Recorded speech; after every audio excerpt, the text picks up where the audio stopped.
Good morning साथियों, हमारी teaching aptitude के बाद रिसर्च एप्टीट्यूड की सीरीज चल रही है और इसमें हम कल जो बीत गया है येस्टरडे को हम 22 नंबर तक क्वेश्चन ऑलरेडी कर चुके हैं। आज हम इससे आगे बढ़ते हैं और क्वेश्चन नंबर 23 जो है को करते हैं। आशा करता हूँ कि आप इसको साथ साथ कर रहे होंगे और आपको समझ में आ रहा होगा।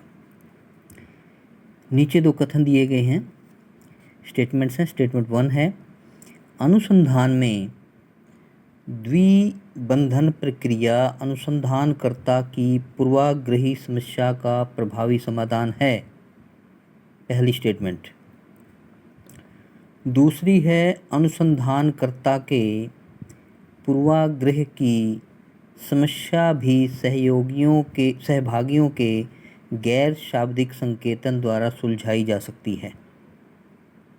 उपयुक्त कथनों के आलोक में निम्नलिखित विकल्पों में से सही उत्तर चुनें। ये तो आपको पता ही है, पहले भी हम काफ़ी सारे क्वेश्चन इस तरह के कर चुके हैं कि ABCD आंसर दिया होता है। ए में होता है दोनों सही है, बी में दोनों गलत हैं, सी में पहला सही है दूसरा गलत है और डी में पहला गलत है लेकिन दूसरा सही है। यही पैटर्न हमारा क्वेश्चन का रहता है। अब जो हम कर रहे हैं इसके बाद देखिए, ये आपका इसमें आंसर रहेगा सी आंसर रहेगा। और ये नेट का इकोनॉमिक्स का जो पेपर था उसमें 2023 शिफ्ट 1 में आया हुआ फर्स्ट में। सी का आंसर देखिए क्या है, कथन एक सही है किंतु दो गलत है। अब देखिए एक सही क्या है, अनुसंधान में द्विबंधन प्रक्रिया अनुसंधानकर्ता की पूर्वाग्रही समस्या का प्रभावी समाधान, ये सही है लेकिन दूसरा जो है वो गलत है। ये था आपका क्वेश्चन नंबर 23। आशा करता हूँ क्लियर हो जाना चाहिए।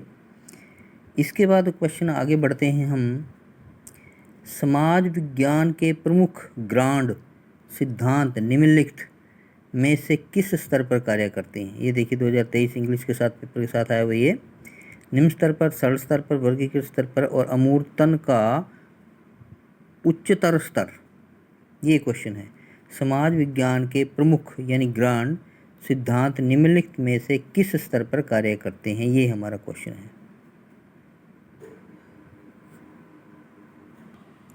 सी हमारा जो है आंसर था कि समाज विज्ञान के प्रमुख ग्रांड सिद्धांत शब्द को अमेरिकी समाजशास्त्री राइट मिल्स द्वारा दिया गया। देखिए यहाँ पे मैं आपको फिर दोबारा से बात कर लेता हूँ आपके साथ कि आपने जो ऐसे क्वेश्चन बीच में आते हैं कि समाज विज्ञान के प्रमुख, इसने सिर्फ स्तर पूछा था।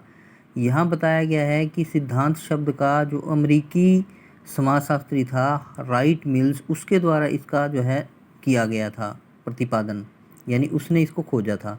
तो ये आप नोट कर लें थोड़ा सा, ये आ सकता है क्योंकि क्वेश्चन में से क्वेश्चन निकलते हैं, मैंने आपको पहले ही बताया था। और यह अमूर्तन के उच्चतम स्तर से संबंधित है जिसमें सामाजिक वास्तविकता को समझने, औपचारिक संगठन और अवधारणाओं की व्यवस्था को प्राथमिकता दी जाती है। ये है जी, ये थे क्वेश्चन नंबर 24। अब इसके बाद हम बढ़ते हैं क्वेश्चन नंबर 25 की तरफ। आशा करता हूँ आपको क्लियर हो गया होगा। वैज्ञानिक शोध क्या है? डाटा संचालित, अनुकृतीय, सत्यापनीय या व्यक्तिनिष्ठ। ये देखिए नीचे दिए गए विकल्पों में से सबसे सही उत्तर का चयन करना आपने। क्वेश्चन क्या है, वैज्ञानिक शोध क्या है? डाटा संचालित है, अनुकृतीय है, सत्यापनीय है, व्यक्तिनिष्ठ है। आंसर देखिए ए इसका आंसर रहेगा, केवल ए, बी और सी। ए क्या है, डाटा संचालित, बी क्या अनुकृतीय और सी क्या सत्यापनीय है। इकोनॉमिक्स का जो पेपर था 2023 शिफ्ट 2 में उसके साथ आया है। एक्सप्लेनेशन पढ़ेंगे हम, इसको जरूर आप पढ़ा कीजिए, बड़ा अच्छा दिया होता है, इसमें कुछ न कुछ नया मिलता है। लुंडबर्ग के अनुसार समाज विज्ञानियों में यह विश्वास दृढ़ हो गया है कि उनके सामने जो समस्याएं हैं उनका समाधान सामाजिक घटनाओं के निष्पक्ष और व्यवस्थित अवलोकन, सत्यापन, वर्गीकरण तथा विश्लेषण द्वारा ही संभव है। इस दृष्टिकोण को इसके अति ठोस एवं सफल रूप में मोटे तौर पर वैज्ञानिक शोध कहा जाता है। वैज्ञानिक शोध निम्नलिखित हैं, डाटा संचालित, अनुकृतीय और सत्यापनीय। ये था आपका क्वेश्चन 25। शेयर कीजिए, सब्सक्राइब भी ओवर करते हैं। ये आपने पढ़ना है क्वेश्चन को, लिखना है, नोट करना है जितने मैं आपको क्वेश्चन करवा रहा हूँ। और जो किसी को भाई ज़रूरत है इन वीडियो की, कोई आपका फ्रेंड सर्कल में है, उसको भी शेयर करें, उसको गाइड करें कि वो भी यहाँ हमारे चैनल पर आए और इन वीडियोज़ को देखे, जो आप उनको भी हेल्प मिले। मैंने पहले भी बात बताई कि ज्ञान जो है बांटने से पड़ता है। किसी को अगर आप हेल्प करोगे तो कहते हैं ना कि जो किसी की सहायता करे भगवान उसकी सहायता करता है। तो इसलिए आपको हेल्प करनी चाहिए, ये सोच कर नहीं कि वो पास हो जाए और मैं तो नंबर ज़्यादा कहीं आ जाएं, या उसको वो पास हो जाए मैं नहीं हूँ, ऐसा नहीं सोचना है। सबका उसमें हित रहता है, इंटरेस्ट रहता है। तो आपको भी JRF क्लियर करना, उस किसी का और का भला हो जाए तो वो भी अच्छी बात है। ऐसी सोच आपको रखनी चाहिए। Thank you all. इसके बाद नेक्स्ट वीडियो में मिलते हैं।